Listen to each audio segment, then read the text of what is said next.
be willing to entertain the idea because it won't hurt anything. There's no way that you are going to be harmed by opening up your mind to this belief system that you are protected by forces of the light.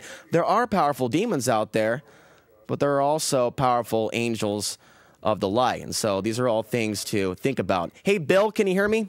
Can you mute your mic? Oh, okay. It's just feeding back through here. It's fine.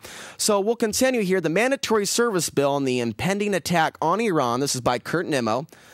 By the way, I'd like to thank Bill, of course, for helping out tonight. Bill is certainly one of the most talented volunteers at PCM. You can also catch his show every other Saturday. 9/11 was an inside job at 5 p.m. on one of the channels, 11, 22, or 23.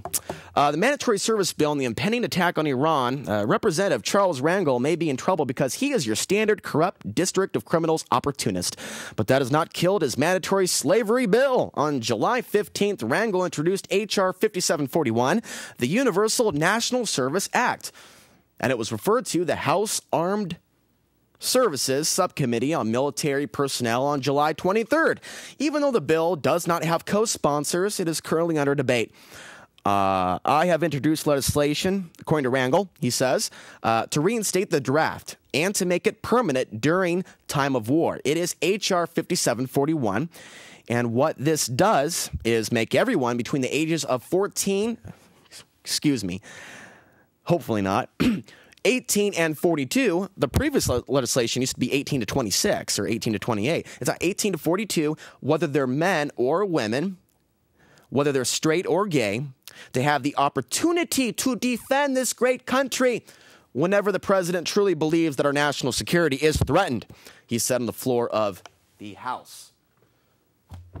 Rangel specifically said the legislation is designed to be used during the time of war. Well, we're getting pretty close to a time of another war.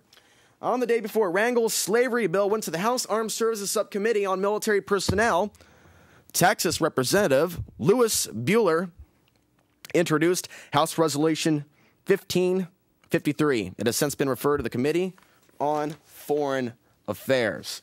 We are moving towards the end of our news script tonight. We'll also try to get into this Portland Tribune article in the amount of time that we have left, but we are going to make some time available for one more phone call, 503-288-4442. Bill, we're going to code these slightly faster than the other reports. Gulf residents, but I'll slow down enough so you can understand the words that are coming out of my mouth. I know I talk very fast. My mom doesn't even understand me at this point when I'm talking to her about some of these things. Gulf residents likely face decades of psychological impact from BP's oil disaster. And not much more needs to be said about that. Domestic violence has gone up 320% since the spill began. That's from the BBC a month ago. And there was also more domestic violence in Portland, Oregon during, 1980, for example, after Mount St. Helens erupted in May of that year.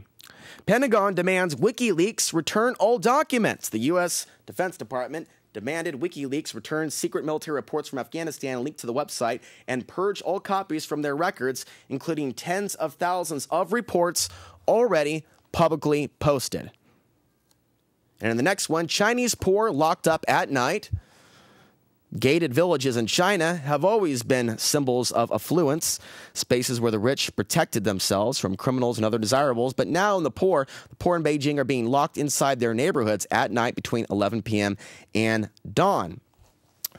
Laureen Gray, who is a friend of mine on Facebook, she made this comment, and so I'm going to pass this on.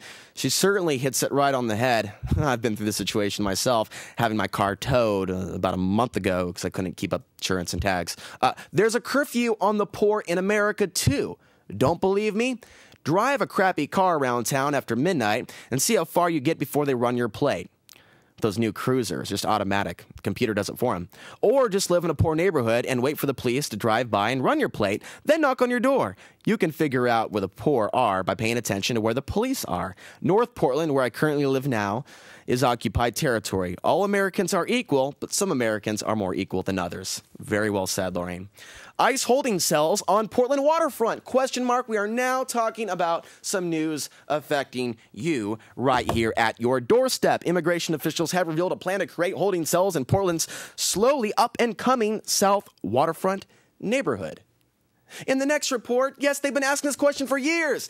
Who are we going to sell the Wapato jail to? I'm concerned this could be a FEMA camp in the future. Multnomah County officials want the city to change the rules around how the empty Wapato jail can be used. Change the rules and sell it. The taxpayers here locally paid $58 million to build this. It opened in 2004. Now they're sad because they don't have the money to put more people in jail. Oh, I'll just sell it to somebody else. Oregon National Guard continues partnership with Bangladesh. That's the next report. Members of the Oregon National Guard and the Port of Portland will travel to Bangladesh in early August in support of the State Partnership Program. Yes, more mixing, working with foreign troops. Don't forget about that military base in Idaho that the Singaporeans are actually living. They're actually Singaporean jet fighters that are actually being trained in Idaho. And Singapore, they are allies with China. So there is some really strange stuff brewing there. One more report, then let's take this phone call. A 7-year-old girl got busted by county health inspectors in Oregon for selling lemonade without a health permit. The girl set up her lemonade stand at a street fair in Portland last Thursday. They were actually talking about getting real last Thursday because they don't have any money to pay the cops. The city could handle the situation another way by trusting certain members of the public here, of the community, to shut down the streets and, of course, provide a watchful eye. But this is not a city where the people are trusted very much, as Mary Vaughan put it very well. And so all of this stuff needs to be understood, how even the so-called progressive city, we are still moving into martial law. And the contingency plans that Potter set forth when he was here, top off 4 black helicopters. Adams has done nothing to stop that and just sat there and glared at me when I went to city council 3 months ago to bring up the issue. So here we have this national story. Portland is definitely on the map, and we've got the Portland Tribune breaking the gang chain.